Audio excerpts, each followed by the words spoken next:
What if the most advanced nation on Earth suddenly realized it was no longer alone in the universe and the universe was already watching it? The alarms didn't sound in Wakanda. They never did. Wakandan systems didn't panic. They calculated. And yet, deep beneath Mount Bash, anger, Vibranium sensors older than the Panther lineage itself registered something they had never recorded before. A distortion in space, clean and artificial, tearing open reality above Earth's orbit. Not a meteor, not a weapon, a doorway. For 30 breathless seconds, satellites across the planet went blind. In those same seconds, a Starfleet vessel's leak silver, impossibly silent, slipped into orbit and stopped, as if the universe itself had told it to wait. T'Challa felt it before he saw it. The Panther always did. He stood alone in the ancestral chamber, the purple glow of the heart-shaped herb still fading from his veins, when the visions fractured. The familiar Wakandan plains blurred, replaced by stars endless, cold, and watching. He staggered, gripping the stone altar, as a voice echoed in his mind. Calm, measured, alien, unidentified sovereign power of Earth. We wish to speak. Above Wakanda, cloaked and unreadable, the USS Enterprise held position. Captain Jean-Luc Picard studied the planet below, eyes narrowing not with fear, but with something far more dangerous: respect. Long-range scans had confirmed it. This world was not what Starfleet believed it to be, and Wakanda was not prepared for what the Federation represented. Because this was not an invasion, it was a test. T'Challa emerged onto the royal balcony as the Dora Milaje assembled behind him, spears humming softly with vibranium energy. Shuri stood at his side, already pulling holograms from thin air, her brow furrowed in disbelief. "Brother," she said quietly, "whatever that is, it's not using any propulsion we understand." "Can it see us?" Okoye asked. T'Challa didn't answer right away. He closed his eyes, listening not to technology, but to instinct, to the quiet warning that had guided every Panther before him. "Yes," he said finally, "and it is choosing not to hide." In orbit, Picard raised a hand. "Open a channel. Audio only." He paused, then added, "No weapons, no shields." Riker glanced at him. "Captain, this planet is emitting energy signatures beyond anything we've catalogued." "I know," Picard replied. "That's precisely why we proceed carefully." The sky above Wakanda shimmered not violently, not dramatically, but enough for every citizen to look up. A voice echoed across the capital, translated instantly by systems that had never encountered a Federation universal translator, and yet somehow understood it. "This is Captain Jean-Luc Picard of the United Federation of Planets. We come in peace." A murmur rippled through Wakanda. Peace had never arrived from the sky before. T'Challa stepped forward, his voice calm, controlled, carrying the weight of a king who had faced gods and survived. "You speak to Wakanda without permission. State your purpose." Picard allowed himself a small, respectful smile. "To learn," he said, "and to ensure that the power you possess does not one day threaten the balance of the galaxy." The word galaxy landed like a blade. Shuri's hands froze mid-gesture. "He didn't say planet," she whispered. T'Challa's jaw tightened. "You assume much, Captain Picard." "Yes," Picard replied evenly. "So do you." For a moment, nothing happened. Two civilizations, one hidden, one spanning stars, stood on opposite sides of a silence heavy enough to break worlds. T'Challa felt the ancestors stir behind him, restless, curious, afraid. Because if Starfleet had found Wakanda, who else could? High above, unseen by both king and captain, another signal flickered to life, older, darker, and very interested in vibranium. And somewhere in the vastness of space, a decision had already been made that would force Wakanda to choose between isolation and becoming something far more dangerous. What if first contact wasn't about peace at all, but about who deserved to survive the future? The silence after Picard's words stretched too long.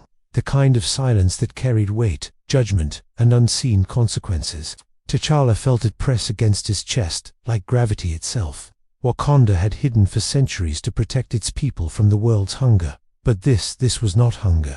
This was curiosity sharpened into policy. "Brother," Shuri murmured, her eyes racing across invisible data streams only she could see. "Their ship. It's not scanning us like a threat. It's cataloging us, as if we're already a chapter in their history books." T'Challa kept his gaze fixed on the sky. History is written by those who survive it. In orbit, Picard watched Wakanda's capital through the viewscreen. Not with the arrogance of conquest, but with the unease of discovery. Starfleet had encountered godlike beings, living machines, and empires that crushed planets without remorse. Yet nothing unsettled him quite like Wakanda, because Wakanda had chosen restraint. And restraint, when paired with power, was unpredictable. "Captain," Data said, tilting his head slightly, "their energy matrix suggests technological development comparable to mid to late 24th century Starfleet, yet historical records indicate Earth is centuries behind that threshold." "Which means," Riker said quietly, "they've been hiding." Picard folded his hands behind his back, or preparing. On the ground, T'Challa turned away from the sky and faced his council. The elders spoke in hushed tones, fear and pride warring in their eyes. Okoye's grip tightened on her spear. "Say the word, my king. We can make them leave." Shuri looked up sharply. "And teach them exactly how strong we are." "No. Once you show power, you can never unshow it." T'Challa closed his eyes for a brief moment. The panther's mantle whispered warnings through his blood. "They are not conquerors," it said, "but they are judges." He raised his hand, and the murmurs ceased. "Open a secure channel," he ordered. Visual. The air before him rippled, light bending as Wakandan technology reached upward. In orbit, Picard nodded once. On screen, for the first time, King and Captain saw one another. Picard straightened unconsciously, struck by the presence of the man before him. This was no warlord, no tyrant wrapped in ceremony. This was a ruler forged by loss, intellect, and something deeper legacy. "King T'Challa of Wakanda," Picard said, inclining his head, "your world has been underestimated." T'Challa studied Picard's lined face, the eyes of someone who had seen civilizations rise and fall. "You come from the stars to tell us what you think you know," he replied, "but you have not asked the most important question." Picard raised an eyebrow. "Which is, why now?" The question hit its mark. Picard hesitated just enough for Shuri to notice. "Because," Picard said carefully, "your planet triggered a subspace anomaly detectable across multiple sectors. Such signals attract attention, not all of it benevolent." As if summoned by his words, alarms flared on the Enterprise bridge. Data's voice cut through the tension. "Captain, long-range sensors have detected an unauthorized vessel emerging from warp. Configuration matches Romulan design." Riker's head snapped toward the viewscreen. "They followed us." Picard's jaw tightened. "They didn't follow us. They were already watching." On Wakanda's side, Shuri stiffened as her own instruments screamed warnings.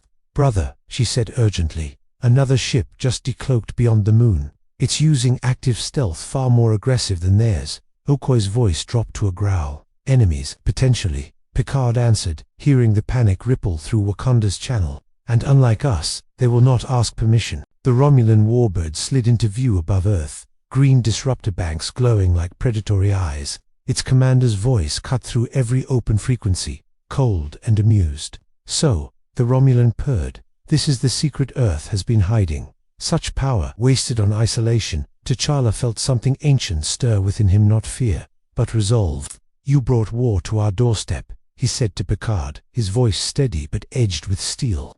"Now tell me, Captain, if Wakanda fights today, do we fight alone?" Picard met his gaze, the weight of the Federation heavy on his shoulders. "No," he said, "but the cost of standing with us will change your world forever."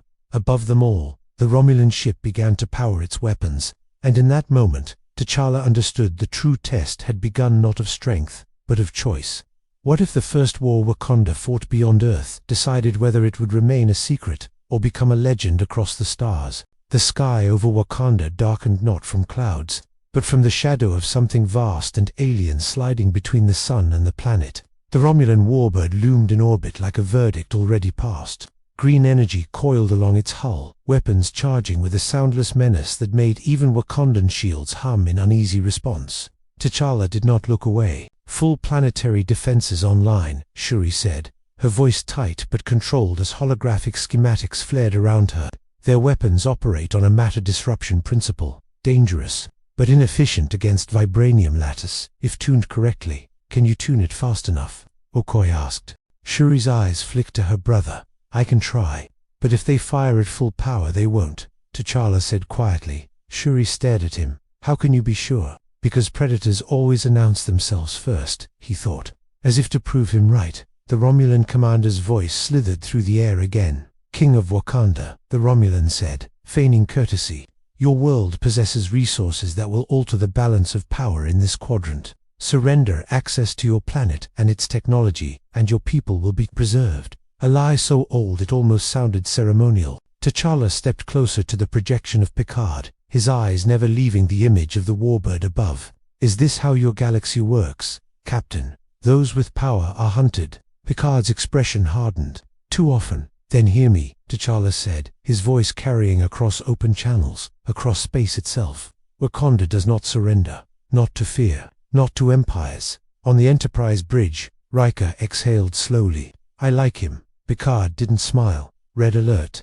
All hands to battle stations. Position us between the warbird and Earth. Data turned, surprise flickering across his normally placid features.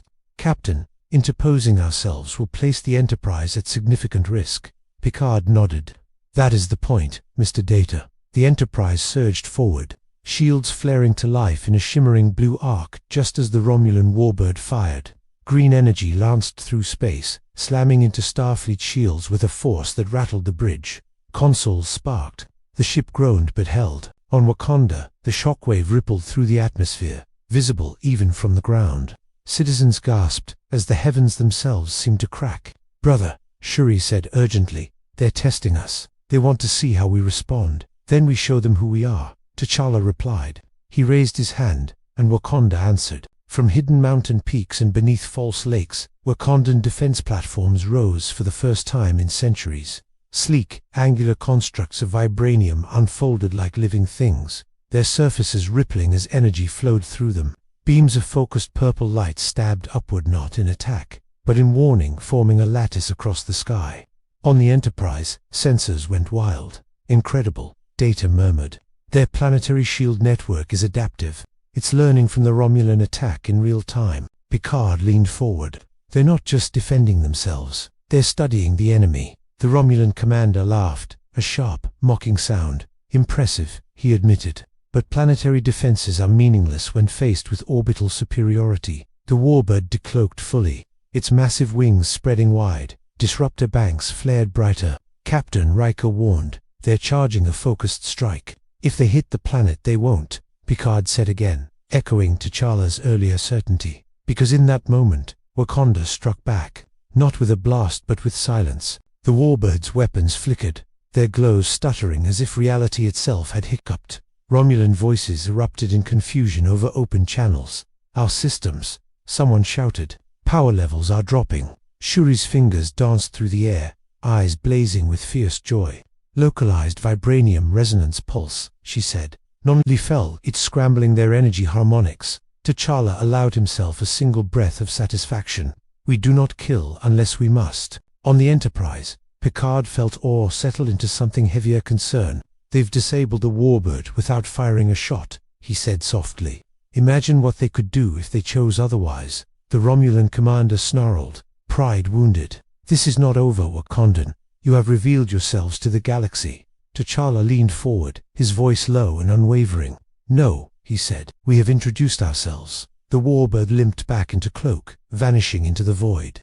For a moment, there was only stillness, victory, relief. Then Data stiffened. Captain, I am detecting multiple warp signatures, not Romulan, several factions. They've all seen the engagement. Picard closed his eyes briefly. Wakanda had defended itself, but in doing so, it had lit a beacon no one could ignore.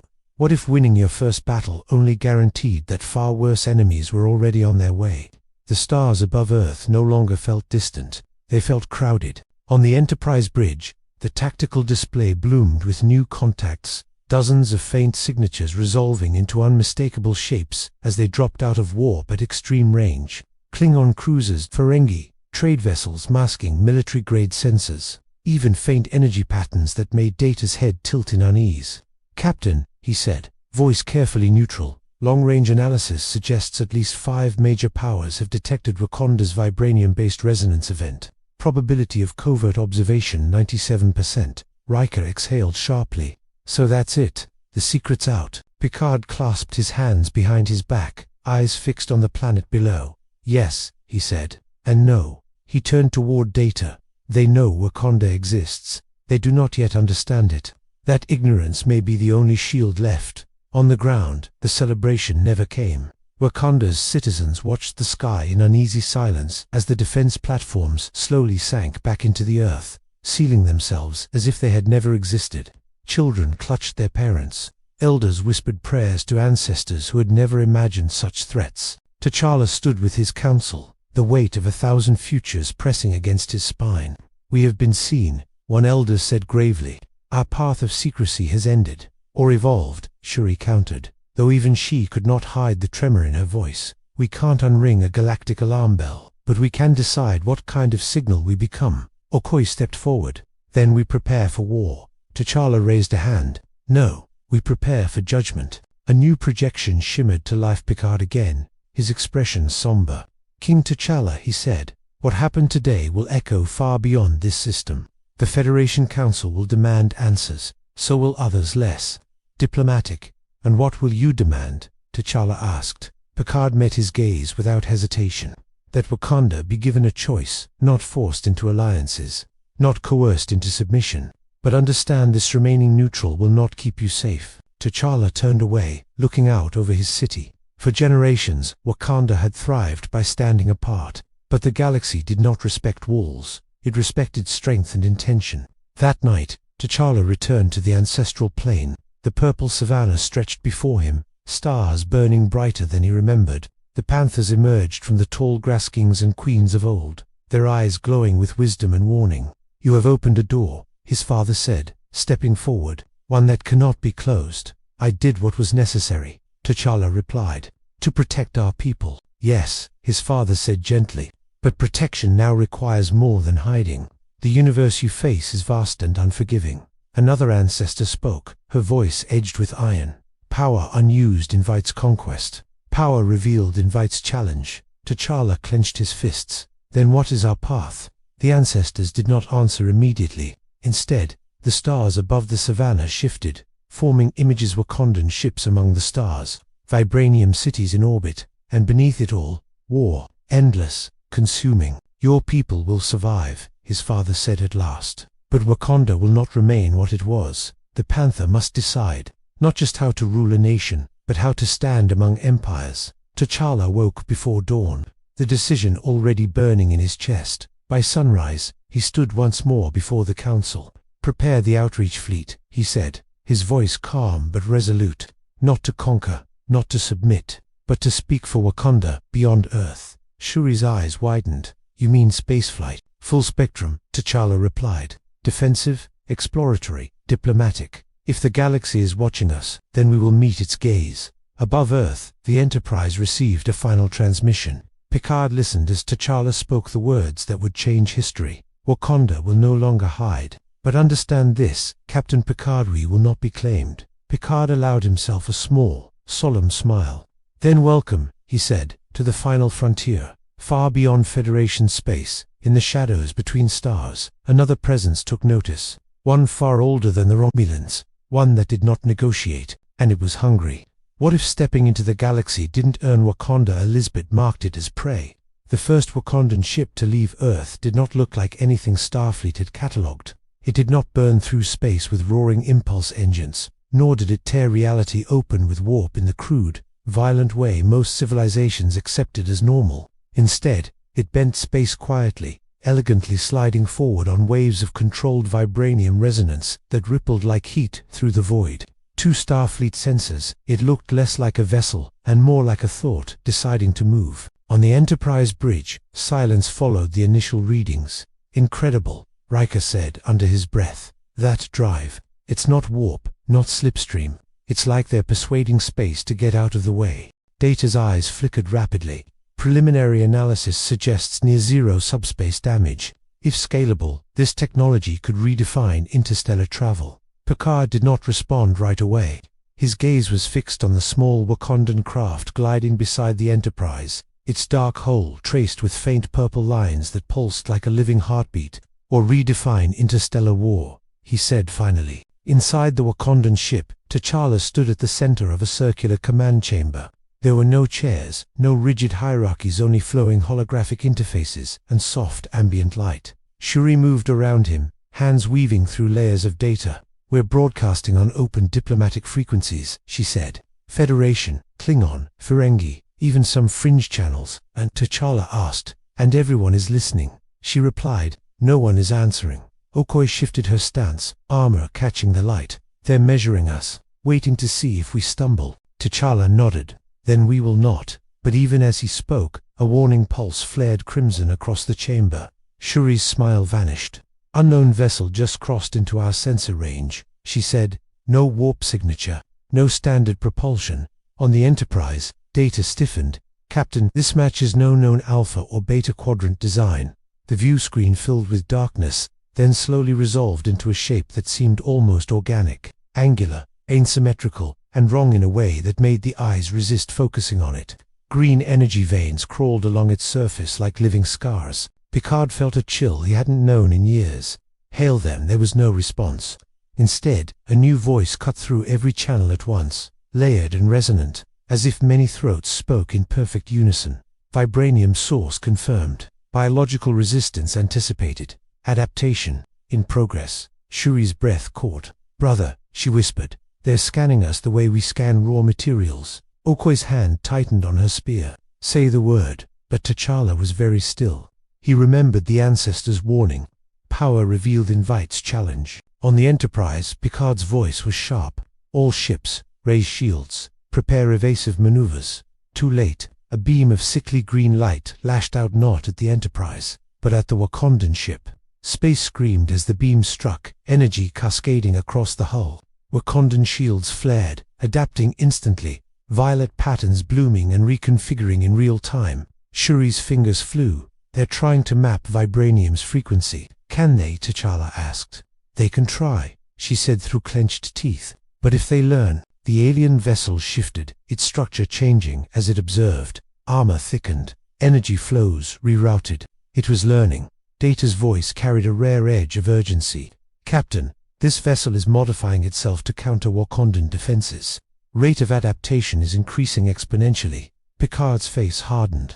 "Then this is no empire. It's a weapon."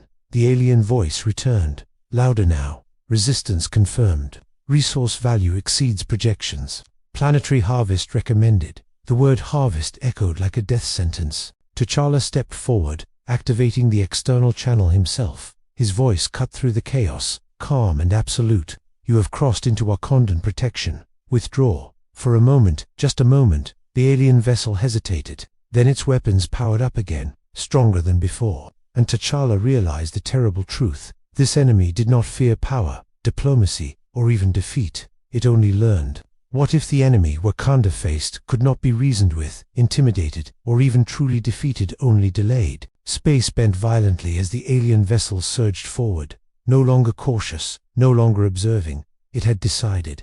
On every screen, Wakandan and Starfleet allocate structure shifted again, surfaces reconfiguring to mirror the energy patterns it had just endured. Where Wakandan shields had adapted, the creature ship now echoed them, imperfectly but close enough to be terrifying. "Brother," Shuri said, her voice tight with urgency, "it's approximating Vibranium behavior. Not the metal itself, but the logic behind it." T'Challa felt a cold clarity settle over him. "Then it is learning how we think." On the Enterprise bridge, red alerts pulsed like a heartbeat. "Captain," Data reported, "the vessel's adaptive rate has increased by 32% since first contact. If this trend continues, standard Starfleet weapons will become ineffective within minutes." Riker swore under his breath. "So what? We just run?" Picard shook his head slowly. "No, we buy time. For Wakanda, for Earth, for everyone." The alien vessel fired again, this time not a beam, but a wave. Space itself seemed to ripple outward as the attack slammed into both ships. Consoles exploded in showers of sparks. The Enterprise shuddered, shields dropping to critical levels. On the Wakandan ship, gravity fluctuated violently. Okoye planted her feet, bracing herself as alarms howled. "Orders, my king." T'Challa's mind raced not with panic, but with strategy. He had faced gods who could rewrite reality with a thought. This was different. This enemy was not arrogant. It was efficient. "Shuri," he said, "can you overload the resonance field?" Her head snapped toward him. "That would burn out half our systems. And if they survive, they will adapt." T'Challa finished. "Yes, but they will remember pain." Shuri swallowed, then nodded. "Diverting power now." On Picard's console, Data looked up sharply. Captain, Wakandan vessel is increasing energy output beyond safe operational parameters. Picard leaned forward. They're setting a trap. The Wakandan ship glowed brighter vibranium veins, blazing like a star about to collapse. The alien vessel surged toward it, hungry, confident. Then T'Challa spoke not to the enemy, but to Picard. Captain, when the shock hits, take your ship and leave. Picard's eyes widened. King T'Challa, we cannot. This is not a request, T'Challa said calmly. It is a calculation. For the first time since this began, Picard felt something close to fear, not for his ship, but for the man on the other channel. You are prepared to sacrifice your vessel. I am prepared to protect my people, T'Challa replied. That is the difference. The alien vessel closed in, energy tendrils reaching out like grasping hands. Now, T'Challa said. Shuri triggered the overload. The universe screamed. A blinding pulse of violet-white energy erupted outward, not exploding but folding space, collapsing in on itself as vibranium resonance spiked beyond known limits. The alien vessel was caught at the center, its adaptive systems firing wildly, trying to compensate for a phenomenon that was not an attack but a paradox. On the Enterprise, Picard shouted, "Emergency warp." Now, stars stretched into lines as the ship tore itself away, just as the shockwave washed over its shields. Systems went dark. Then silence. When the light faded, space was empty. No alien vessel, no Wakandan ship, just drifting energy echoes and the distant, fragile blue of Earth. On the Enterprise bridge, the crew stared in stunned disbelief. "Captain," Data said softly, "I am no longer detecting the Wakandan vessel, or the hostile entity." Riker turned slowly. "Did they annihilate each other?" Picard closed his eyes, a heavy ache settling in his chest. "No," he said. "If that thing adapts, it survives." He looked at the empty space where Wakanda's future had just burned like a star. And if T'Challa planned this correctly, so did he. Far away, far beyond Federation sensors, something stirred. The alien presence did not feel pain, but it had felt resistance. And it was no longer curious, it was angry. What if the king the galaxy believed lost was already fighting a deeper war, one that could decide the fate of every world that relied on adaptation to survive? T'Challa did not die in the light. He fell through it. The Wakandan vessel was torn apart, not shattered, not destroyed, but unmade. Its vibranium lattice dissolving into raw probability, as space collapsed inward. For a fraction of a second that felt like eternity, T'Challa existed between moments, between coordinates, between outcomes. Sound vanished, time fractured. Even the Panther's heightened senses found nothing to grasp. Then impact, not physical, conceptual. He stood on solid ground that was not ground at all, beneath a sky that shifted through colors no human language had named. Around him stretched structures grown rather than built, surfaces crawling with living patterns that pulsed in rhythm with a vast alien mind. The enemy's domain. The alien voice spoke not from everywhere, but from within. Primary resistance unit isolated. Analysis underway. T'Challa's suit reformed around him instinctively, vibranium responding to his presence like a loyal heartbeat. He steadied his breathing. Fear would teach this place too much. "You learn quickly," T'Challa said aloud, his voice calm in the emptiness. "But you do not understand what you face." The environment shifted. Walls flowed. Pathways reconfigured. The entity was observing him the way a scientist observed a specimen. "Designation, Black Panther," the voice replied. "Biological anomaly. Strategic leadership profile confirmed. Termination optional. Assimilation preferred." T'Challa smiled faintly. "Then you have already failed." On the Enterprise, days had passed. Earth slept beneath uneasy stars, while Starfleet scrambled to explain what had happened and what it meant. The Federation Council demanded answers Picard could not give. A new classification had been added to Starfleet records: adaptive, hostile, unknown origin, and beneath it, a chilling note: engaged Wakandan technology. Outcome inconclusive. Picard stood alone in his ready room, staring at a hologram of Wakanda, peaceful, beautiful, vulnerable. "You trusted us," he murmured, "and I could not protect you. But in Wakanda," Shuri refused to mourn. "He's alive," she said flatly, fingers flying across holographic projections. "I don't know where, I don't know how, but his neural signature didn't collapse, dispersed." Okoye crossed her arms. "You're saying the king is trapped inside that thing?" "I'm saying," Shuri replied, eyes blazing, "that my brother is fighting an enemy that thinks learning is the same as understanding." Back in the alien domain, T'Challa moved. Every step was measured. every breath deliberate. He allowed the entity to scan his suit, his physiology, his neural patterns, but not his intent. He remembered what Killmonger had taught him, what Thanos had forced him to confront. Power without purpose was empty. You adapt to threats, T'Challa said, as the walls shifted again. But adaptation is not evolution. You react, you do not choose. The alien presence paused, just briefly. Clarified. T'Challa stopped walking.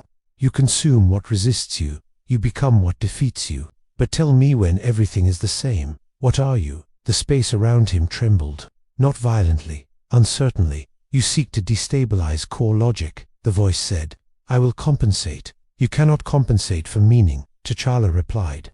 Only discover it. He activated a low-level vibranium pulse knot, an attack, not a defense, a signal. It carried memory, intention, rhythm, the heartbeat of Wakanda, of a people who chose restraint, who chose identity over conquest. The entity recoiled not in pain, but confusion. This was not data, this was culture.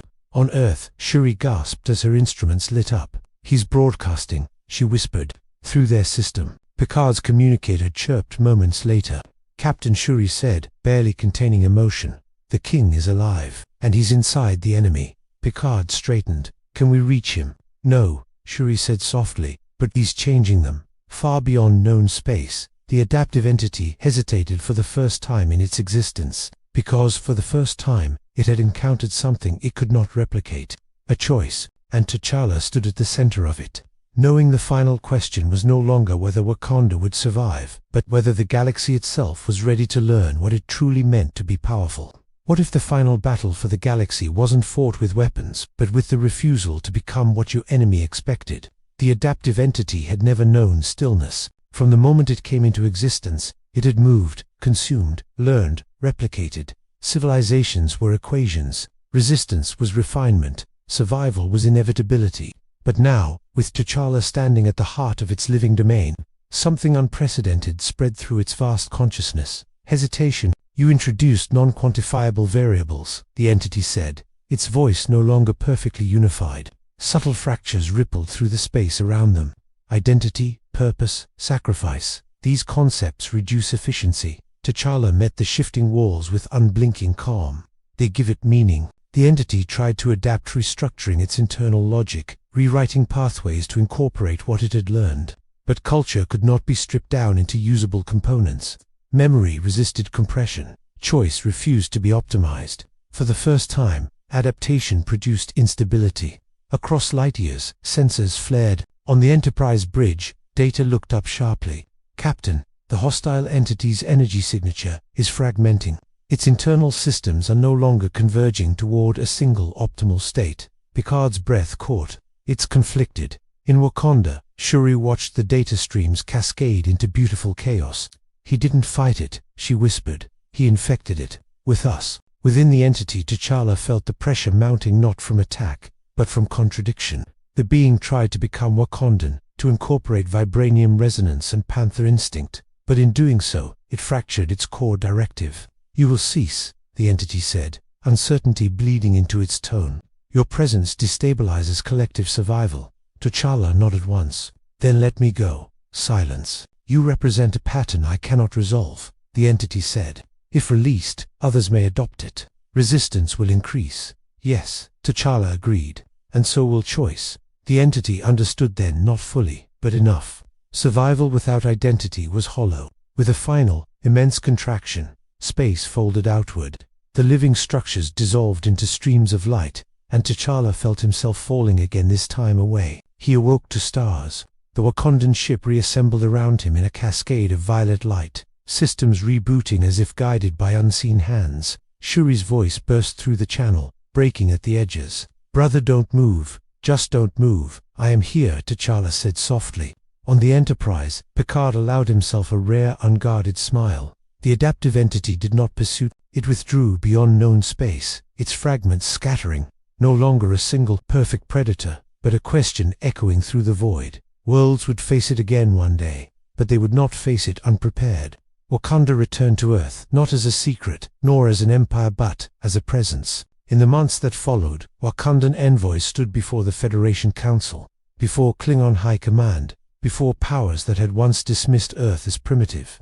They did not boast, they did not threaten, they spoke of balance, of restraint, of power guided by purpose. Starfleet logs would later record the moment history shifted not with a battle, but with a decision. And on a quiet night in Wakanda, T'Challa stood beneath the open sky. Stars no longer distant strangers, but familiar neighbors. The ancestors felt closer now, not behind him, but beside him. Wakanda had stepped into the final frontier, and in doing so, it taught the galaxy a truth it would never forget. The greatest power was not the ability to adapt to everything, but the courage to remain yourself when the universe demanded otherwise.